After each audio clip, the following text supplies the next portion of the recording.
Welcome back to College Football Addiction. Almost forgot the name of my own show there, Jay, for a minute. But we've got Sports Talk Jay on again. Tennessee 2-0, but we're going to talk about this Georgia game in a minute. But I'll let us both take a victory lap. Listen, I drove home from the Florida State game on Saturday, and I got home with 2 minutes to go in the USF-UF game, and I was pushing my kids out of the way and said, "Give me the remote," and trying to turn it on. And I looked at my daughter and I said, "If this kid misses this kick, we're getting a new TV tomorrow. Like they're gonna put me on. They're gonna put me on the internet for breaking my TV."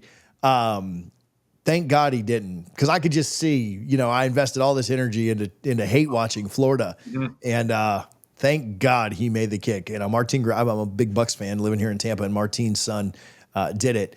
Listen, I know that your focus is a lot on Tennessee, but you had to be pretty happy at about 7:30 on Saturday night. Well, Alex Golish is our offensive coordinator. When we had the number one offense in the country, and he's a terrific he's a great offensive mind. He and Josh Heupel together had a great thing going, and I was so happy for him. And then, of course, Florida bothers me to no end. So I felt very nervous about that kick. I was like, he's not going to miss an extra point, though. So I didn't let it get to me too much, but then I thought, what if they don't snap it just right? Right. The snap was a little high. The snap was Do you remember 2 years ago, Florida State played on a Thursday night in Louisville, or on a Friday night, sorry. And me and a couple buddies went to that game. And then we went to get barbecue Saturday night and watch football. And we were watching that game. And USF was driving all the way down the field, and they got us. There was a sack. And then right after that sack, there was a horrible snap. And either the kick got blocked or they didn't even get it off or something. I was just thinking, man, if they snap this wrong or if they block it or something, I'm going to be miserable. But thank God they didn't. USF people were as nervous as cats. They had to be. That was a great game, though. I like Golish, man. I think he's going to get a big job this year. I do. I hate it for USF because I live in Tampa, but he is. I wonder if is it possible he winds up at Florida? Oh, 100%. Yes, I think so. I think it's very possible. Oh, that would just be awful for me. That's a worst case, and that's way worse than Lane Kiffin. Oh yeah, for sure. Maybe Heupel would know. I guess it'd go both ways, right? He'd know Heupel's stuff too. No, the only worst thing is if Heupel went to Florida. That would be unforgivable. Happening. They can't. Heupel don't want to. He couldn't do that to me. No, he doesn't want to rebuild like that. No, he's not going anywhere. That thing's going to get torn down to the studs, and they're going to have to try again with another coach, which they've not had a lot of success with since all Urban left. So, does it make you feel I know that the demons are there, and even when it seems like they're supposed to win, they don't. It make you feel a little bit better about that game in November?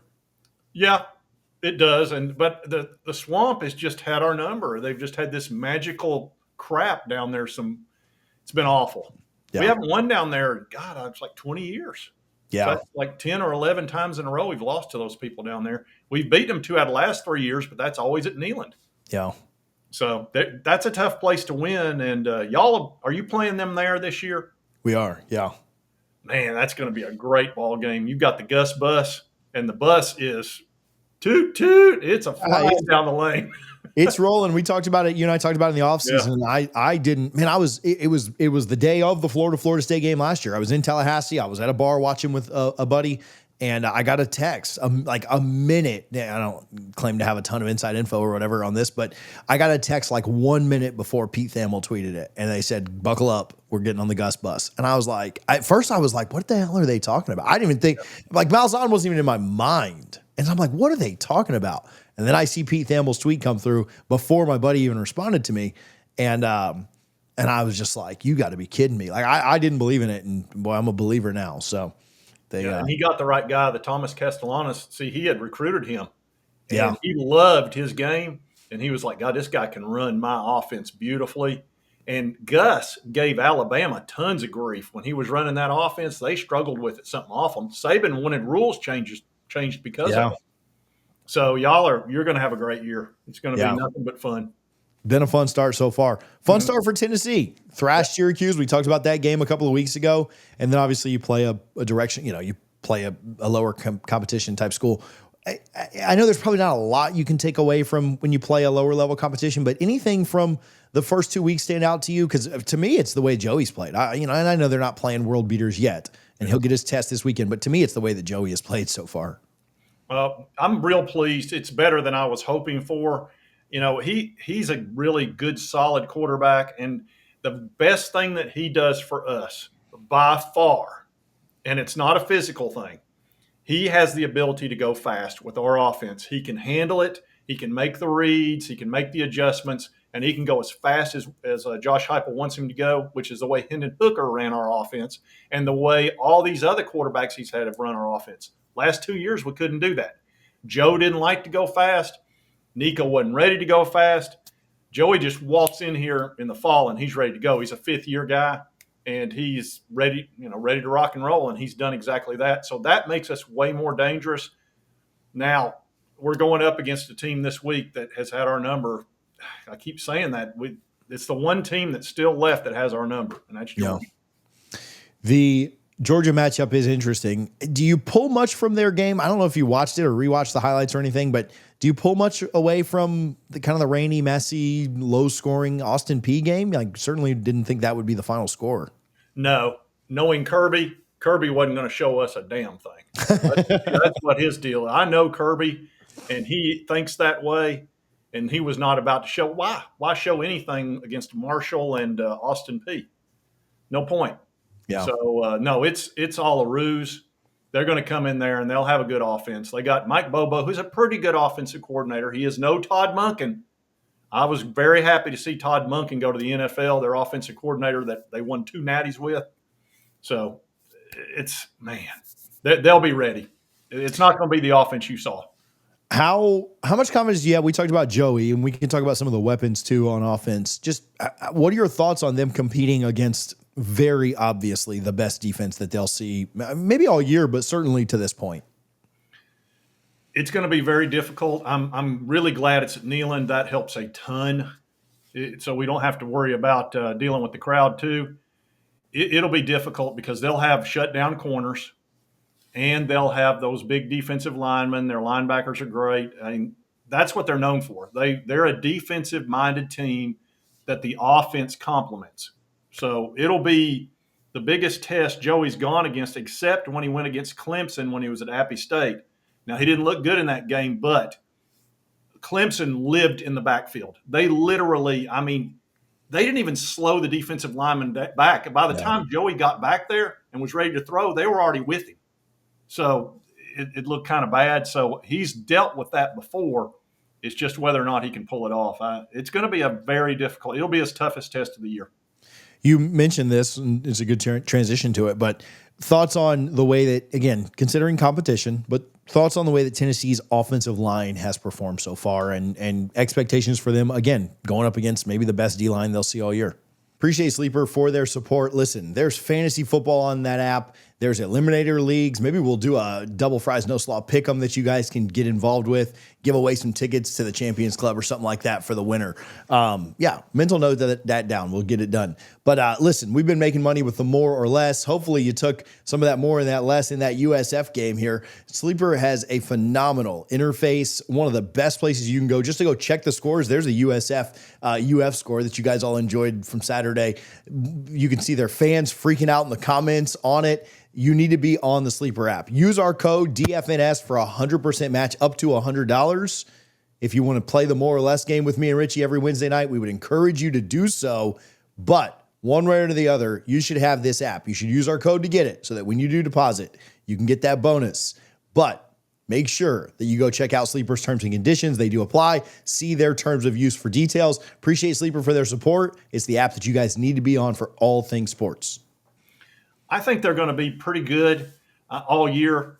They're all 4 stars and 5 stars, and it's not like we have anybody up there that's not ready to roll. We are missing our 5-star David Sanders, who was the number 1 tackle in the country last year. He was going to start, and he's actually been sick. So he was about to go in the ETSU game, but the medical staff's like, I wouldn't push it. So we may see him against Georgia. We may not, though, because do you really want to start a true freshman his very first game against the Georgia Bulldogs? Yeah, no, I mean, no. I mean, he is talented, but just to answer your question in general, that is something that would concern me. Zachariah Branch, their wide receiver that can just certainly take the top off at any time. We've talked about Tennessee secondary, so we don't have to do a deep dive on it, but just thoughts on containing him, containing some of those weapons that they picked up in the offseason. They should make their wide receiver core a lot better than it was a year ago when they dropped everything that was thrown to them.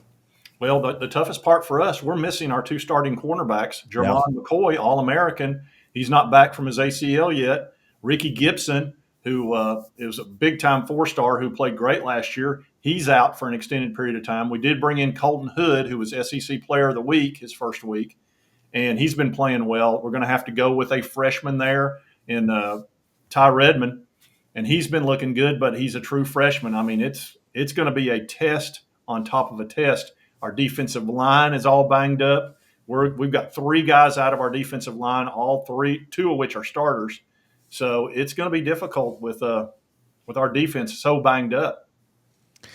This game screams to me, and I spoke with somebody this morning about it. My buddy Cole screams to me that there could be a lot of explosive plays in this game on both sides, and it, I don't feel like this is a ground and pound. Now, certainly both teams will want to establish the run and all those things that you try and do in every game, and you want to win the line of scrimmage. But it feels like this could be an explosive game for both teams. Could you see that being kind of the scenario where there are several plays that are 20, 30, maybe even 40 yards downfield?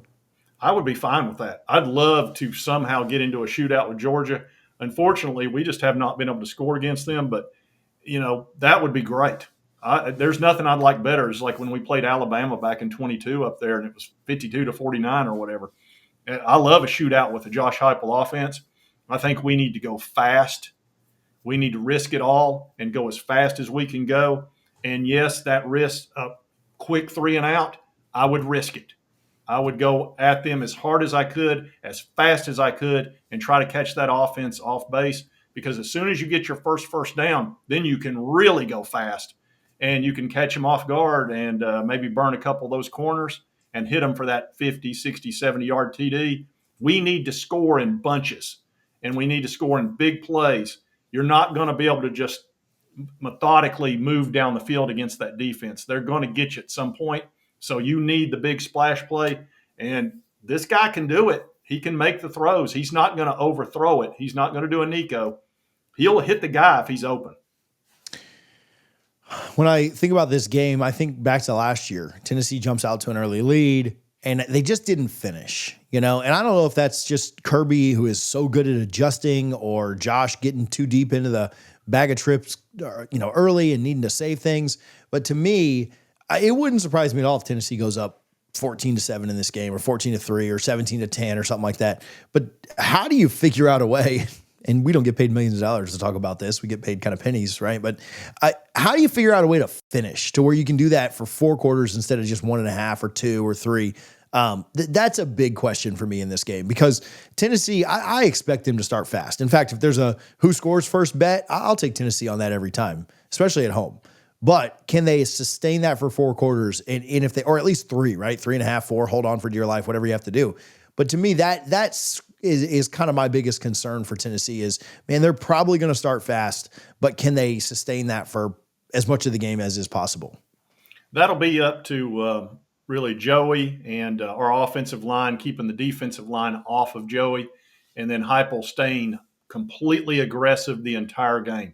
I would not let up on them for a second. I would go as fast as I could every series.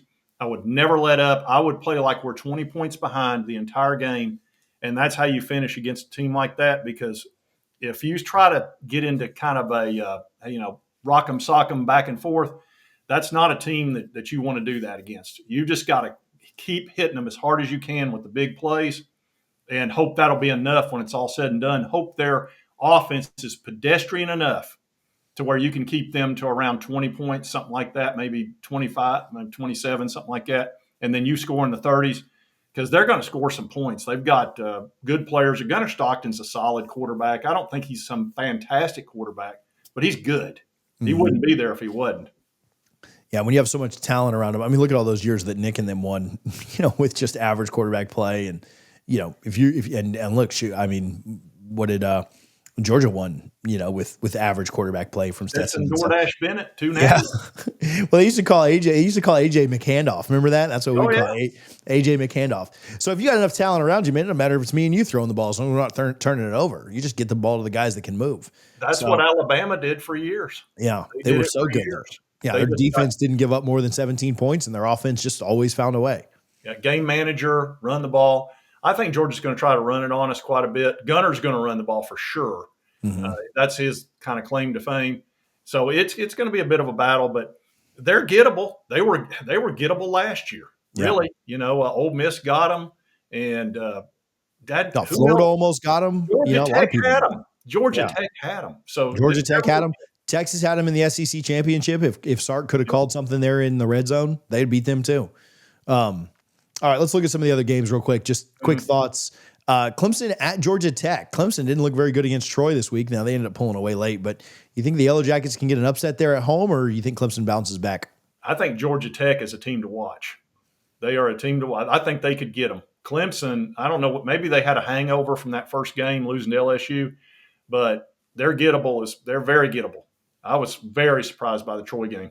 Yeah, I was driving home from Tallahassee and checking the score, and I was just like, I can't believe this right now. They're down 2 scores at the half, and it should have been more if they didn't miss an extra point and miss a field goal there to end the half. Do you think Alabama blows out Wisconsin, continues to try and lick their wounds from week one? Yeah, I'm sure they will. They'll certainly try. Wisconsin's, they're not that good. They haven't been in the last few years, ever since Brett Bielema left them. Isn't that who they had there? Wisconsin? Yeah. I believe it was Bielema. Yeah, they haven't been that good. So Alabama almost reminds me a little bit of Ohio State last year after they lost that Michigan game. They just came out and freaked out the next few weeks. We might see that with Alabama. It's possible, but DeBoer is in a lot of trouble down there. If they were, I can't even imagine what they do if they lost to Wisconsin, which I doubt they will. Their next big game is Georgia. That's going to be the tough one, and it's at Georgia. Yeah, and that game will have all the storylines because Kirby just can't seem to get over the hump. I know he's beaten him once, but and by the same token, if Bama loses that one, then they got no margin for error the rest of the way. Both of our second favorite team on Saturday. Can South Florida pull a third straight ranked upset against Miami? It's at Miami, isn't it? Yeah. Oh boy, I doubt it, but gosh, wouldn't that be great if they did? I don't know if I want to keep rooting for him if he's going to wind up at Florida, though. Yeah. Dang, darn it. I hope somebody grabs him before. Maybe Billy will win. We need Billy to win like 6-7 games. Keep his job. Stay in there another year. Maybe he wins 8, but he doesn't beat Florida State and Tennessee. I'll take that. And they'll have to keep him. Get an upset against Texas and smooth everything over. Have you seen their schedule? Oh my gosh. Well, them and Oklahoma, every SEC team that Oklahoma plays is ranked right now. Now they won't be when they play them because carnage will happen. But Florida, because Florida, we were thinking, well, Florida's got a couple gimmies. We thought Florida State would be one. We thought Mississippi State and Kentucky would be one. Mississippi State and Kentucky look good this week. I know those cowbells. They're in trouble. Look out for the cowbells. All right, let's talk about Florida. Florida LSU. Is there any way that Florida can pull this upset in Baton Rouge at night? Is it a 7:30 game? Yeah. They'll be so liquored up down there. It's going to be awful. I don't think so. I think that'll be a very difficult game for Florida to win. Here's the thing about Florida. When they're winning and they're feeling good about themselves, they're one of the toughest teams in the world. They've been that way for decades. When they're down and out, it can get ugly. So I don't think they beat LSU, but who knows? Florida's got a good defense, so you never know. Yeah, I actually think Florida plays well in this. No, I mean, I'd love nothing more than LSU to wax them, but I think Florida plays well and LSU wins by about a touchdown. Crazier things have happened than Florida going in there and getting a win, but I just think it'll be too much at night. I was picking LSU before the season started, and I got no reason to change my mind there. A&M and Notre Dame. That one's up in South Bend at night. Boy, I'm telling you, we got good games this week. Boy, yeah. And I was not excited about this last weekend, and it turned out to be great. Yeah. A&M's got so much talent. So does Notre Dame. Notre Dame will probably pull it off since it's at home. I keep waiting for Texas A&M to just break out and turn into a great team because they're so loaded. But we'll see. Mike Elko that would be a great win for him. One more, and then we'll talk about yours. Vandy and South Carolina. Now, I know you're not supposed to play the transitive game, but South Carolina needed a lot of special teams to escape Virginia Tech. Vandy went up to Blacksburg and beat the hell out of Virginia Tech. Now, I know you can't play the transitive property, but can Vandy go on the road to Williams-Brice and get an upset? If it was at Vandy, I'd feel better about it. Williams-Brice is pretty tough. I'm going to lean towards saying South Carolina will bully them enough to win, but it's not impossible for Vandy to win that game. It's a much better game than I was expecting it to be. Diego kind of changes. That team plays different with him. They believe in him and they play for him. Yeah, I again, before the season, probably wouldn't have cared too much about that game. That game should be a ton of fun. And Williams-Brice is a must-visit stadium for sure. You don't have to do a score, but what's your lean in this Georgia-Tennessee game for the weekend? I know it's early. I know it's Monday. Well, I'm definitely not going to say I think Georgia's going to win. I just can't. I can't let that into my head. So I'm going to say Tennessee somehow pulls off and breaks the streak and wins this, even with all these injuries. I mean, my head's telling me that Georgia will win, but my heart's saying I can't let that happen. So the winner of this game, now there are plenty of tough games left, but man, if Tennessee could pull this one, UAB, Mississippi State, Arkansas, you might be undefeated going into Tuscaloosa if they can get a little revenge from that Arkansas game that happened last year. But man, it would set up the winner in really good shape looking at the rest of their schedule. I think Tennessee's got a lot of winnable stuff on here. I know that Alabama's there. I know that Oklahoma's there. I know the trip to Gainesville's there. But man, you win this one and you start to think about what could be for Tennessee. Same thing for Georgia though. You win this one and you're looking at the rest of your schedule saying, hey, we could have something special here. So Jay, where can people follow you? Where can they find your stuff? Oh, Sports Talk Jay. I'm going to be talking about, let me get out of the way here for a second. See that little thing right there? Georgia doesn't respect us, so I'm going to be covering that. Can't wait for it. I don't have respect for us, and it's ticking me off. I enjoyed the Florida video. I'll turn it into the no respect just because I know that Dangerfield he'll make an appearance or two in the video. Sure. So underrated, but he'd never be allowed to be a comedian today. But I'm glad he lived when he did. Thank you, man, for hanging out. We'll talk to you soon. All right, no worries.